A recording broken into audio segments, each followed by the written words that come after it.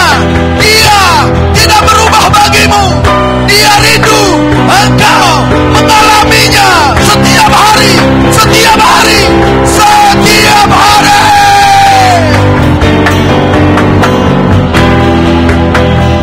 Bapa rindu Engkau mengalaminya tiap-tiap hari, mengalami kebaikannya, mengalami kuasanya, mengalami aliran air hidup di dalam hatimu, sukacita yang meluap, damai sejahtera yang meluap, kekuatan dan iman. Dia rindu.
tanganmu di hatimu sekarang. Tangan kananmu taruh di hatimu. Dengarkan suara ini.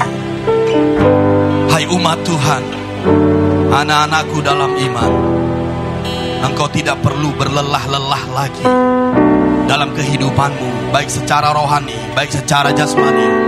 Kebingungankah, masalahkah? Itu berakhir hari ini. Itu berakhir, itu selesai hari ini. Tidak ada yang mustahil bagimu. Karena kuasa Allah, kebaikan Allah, pekerjaan Allah akan kau alami. Asal engkau menyambut orang yang diutus Tuhan bagimu. Dengarkan saya. Taruh tangan kananmu di hatimu sekarang. Sebelum saya berdoa sebagai pelayan Tuhan, sebagai Bapa rohani, dengarkan cerita ini. Perempuan Samaria menantikan Kristus. Tiap-tiap hari dia pergi keluar kota untuk menimba air dan berharap bertemu dengan Kristus.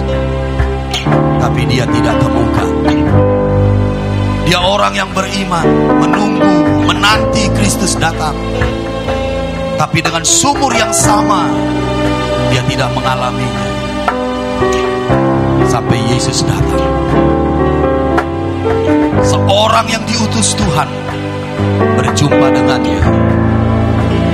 Apa yang dilakukan perempuan Samaria ini? Dia tidak mengenalnya. Dia mendengarnya. Yesus berkata, dia mendengarnya. Terus menerus dia mendengarnya. Perjumpaan ilahi pun terjadi. Aliran air kehidupan mengalir dari hatinya. Dia berjumpa dengan Kristus yang dia cari. Itu perlu bagimu. Sebab engkau juga sama. Engkau orang yang percaya, engkau orang yang beriman. Sambutlah orang yang diutus Tuhan. Maka engkau akan mengalami dari hatimu. Engkau akan mengalami pekerjaan Tuhan, pekerjaan roh dari hatimu. Taruh tangan itu di dalam hatimu. Demi nama Yesus, aku berdoa ya Bapa, buat umatmu, buat anak-anakmu ini, semua yang hadir ini di dalam nama Yesus. Supaya hatinya engkau masukkan pada kebenaran ini.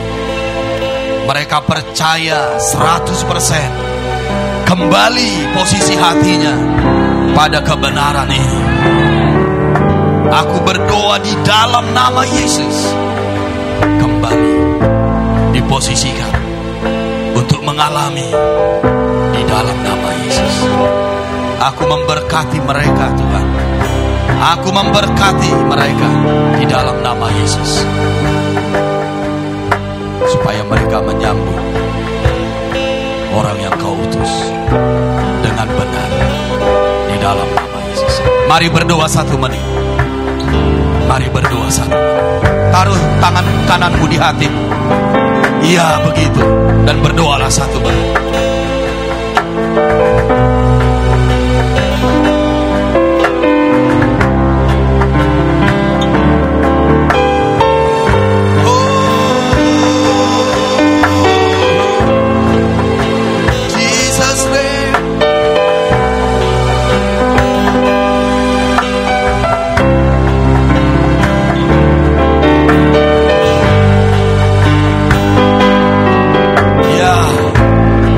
Hari ini, ya berdoa terus. Mulai hari ini ada perbedaan yang besar yang akan kau alami. Pekerjaan dan perbuatan Tuhan akan benar-benar kau alami di dalam nama Yesus.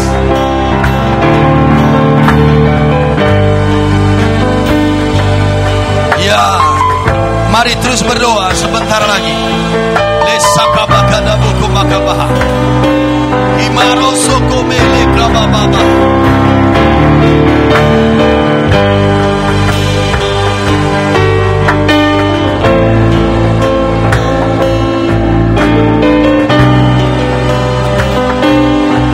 Alamilah, alamilah, alamilah demi nama Yesus. Alamilah, alamilah, alamilah demi nama Yesus.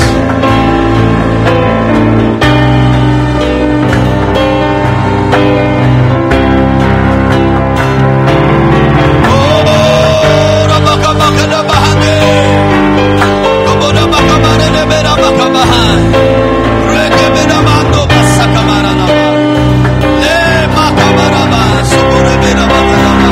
Demi nama Yesus. Haleluya. Haleluya. Amin, amin. Pulanglah umat Tuhan dan pergilah. Engkau punya banyak kesaksian sekarang untuk kau ceritakan kepada kotamu. Engkau punya banyak pengalaman sekarang untuk kau ceritakan pada kotamu. Dan mari kita beri dampak yang besar bagi kota Medan, bagi Indonesia, bagi teman-temanmu, bagi domainmu. Beri dampak yang besar. Sebab engkau punya banyak pengalaman, engkau banyak kesaksian. Tidak rumit. Ceritakan pengalamanmu. Itu akan mendatangkan iman bagi mereka yang percaya. Terima kasih Tuhan. Kami bersyukur Tuhan. Terima kasih buat firman-Mu, buat firman-Mu di dalam nama Yesus. Berikan tepuk tangan bagi Dia. Bisa lebih meriah lagi. Ya, amin. Katakan haleluya. Lagi haleluya. Amin 2 kali. Yes, amin. Terima kasih Tuhan. Terima kasih. Dalam nama Yesus kami berdoa. Kami bersyukur. Kita yang percaya, kita yang diberkatinya, sama-sama berkata amin.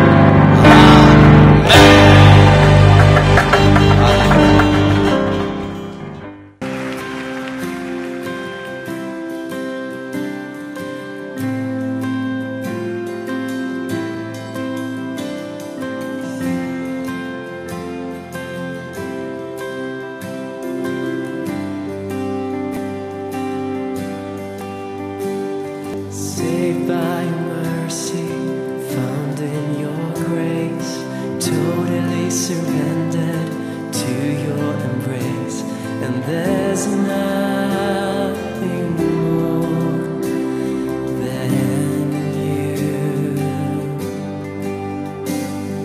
See your perfection, I'm lost in your peace, your faithfulness sings over me.